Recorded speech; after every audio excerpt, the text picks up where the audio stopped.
చేరికల కమిటీని పెట్టింది sir Bharatiya Janata party. కానీ అప్పుడు చేరికల కమిటీ పెట్టిన ఆ పార్టీ నుంచి చాలామంది ఎగ్జిట్ అయ్యారు. కానీ ఇప్పుడు ఎంట్రీ అవుతూ ఉన్నారు సార్. అప్పుడు ఎగ్జిట్, ఇప్పుడు ఎంట్రీ అవ్వడం ఏమిటి తేడా? అంటే ఈటల రాజేందర్ కన్నా ముందు ఇంద్రసేనారెడ్డి నాయకత్వం, ప్రస్తుత త్రిపుర గవర్నర్, ఆయన నాయకత్వంలో చేరికల కమిటీ ఉండే. సో ఇంద్రసేనారెడ్డి నాయకత్వంలో చేరికల కమిటీ పనిచేయడం లేదని, ఈటల రాజేందర్ అయితే విస్తృత సంబంధాలున్న వ్యక్తి కనుక ఆయన నాయకత్వంలో చేరికల కమిటీ ఉంటే ఎక్కువ మంది చేరుతారని చెప్పి ఆయన నాయకత్వంలో కమిటీ వేశారు. కానీ ఆ కమిటీ వేసినా కూడా మీరు అన్నట్లు చేరిన వాళ్ళు ఏం లేరు, పోయిన వాళ్ళే ఉన్నారు. సో ఎందుకు వచ్చారంటే చేరికలు చేరకపోవడం అనేది కమిటీలపై ఆధారపడి ఉండదు, ఈటల రాజేందర్పై ఆధారపడి ఉండదు. ఎందుకంటే ఈటల రాజేందర్ పైన ఆ ఈటల రాజేందరే ఒక మాట అన్నాడు, మనకు గుర్తుండే ఉంటుంది. పొంగులేటి జూపల్లితో మాట్లాడాక వాళ్ళని రమ్మంటే వాళ్ళు రాకపోవడం పోగా నన్నే రమ్మంటున్నారు అని స్టేట్మెంట్ కూడా ఇచ్చాడు. అందువల్ల ఆ రోజున్న పరిస్థితి ఏంటంటే బీజేపీకి బీఆర్ఎస్ పైన పోరాడే చిత్తశుద్ధి లేదు. సో కాంగ్రెస్ పార్టీ ఎక్కడ అధికారంలోకి వస్తుందో ఏమన్న అనుమానంతో బీజేపీ బీఆర్ఎస్ పట్ల మెతక వైఖరి అనుసరిస్తుంది.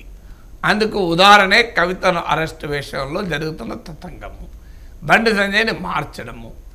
ఈ పరిణామాల వల్ల BJP sincerity to fight KCR was seriously under question. అది బీజేపీ నేతల్లో ఉండే, బీజేపీ కార్యకర్తల్లో ఉండే.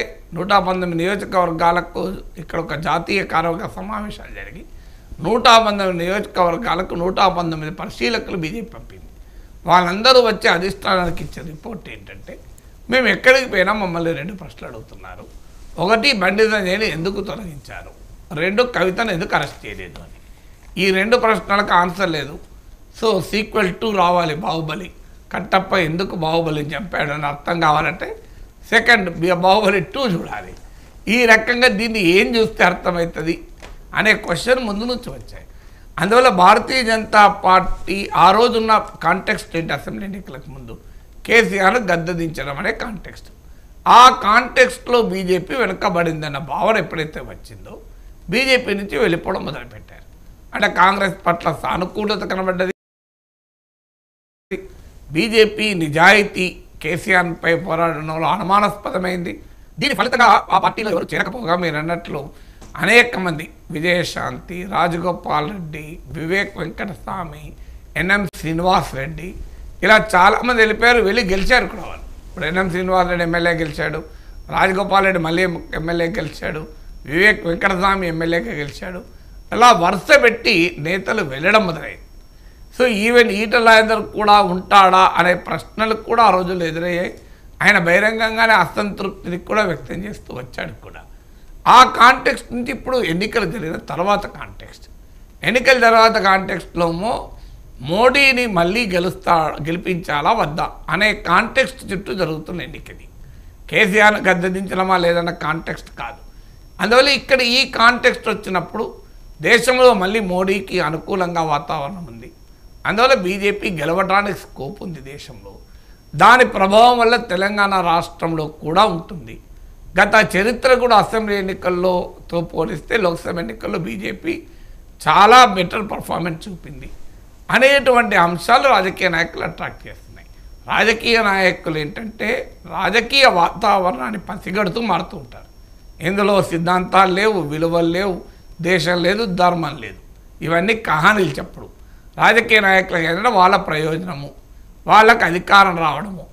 కొద్దిమంది పాపం మొదటి నుంచి సిద్ధాంతాన్ని నమ్ముకున్న వాళ్ళు ఉండొచ్చు, కాదని అనను. కానీ అటు ఇటు చేరే వాళ్ళకి ఏ విలువలు ఉండవు. వారి విలువ ఒక్కటే, మేము ఎన్నికల్లో గెలవాలి, సో మా రాజకీయ ప్రయోజనాలు నెరవేరాలి.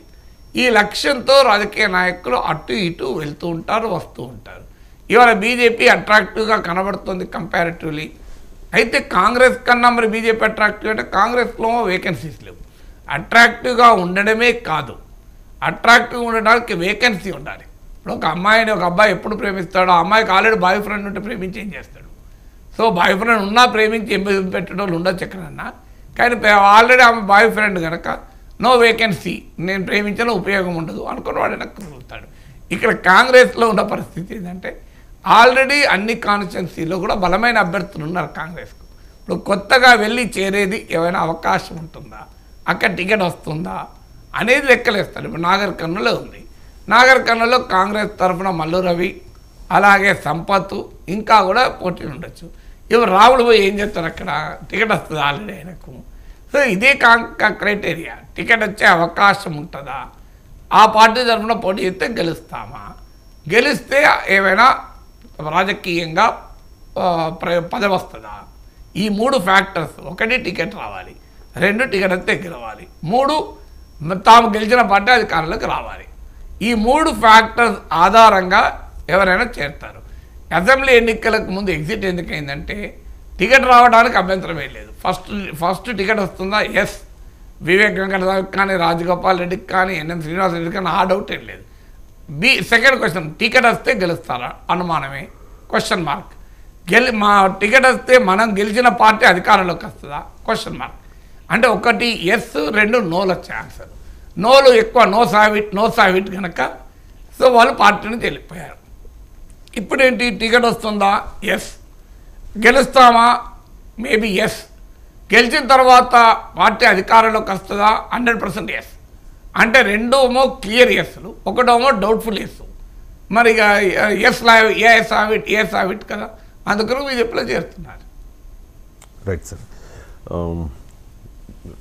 దేశవ్యాప్తంగా కొంతకాలంగా ఉగ్రవాద కార్యకలాపాలు చాలా స్తబ్దుగా ఉన్నాయి సార్.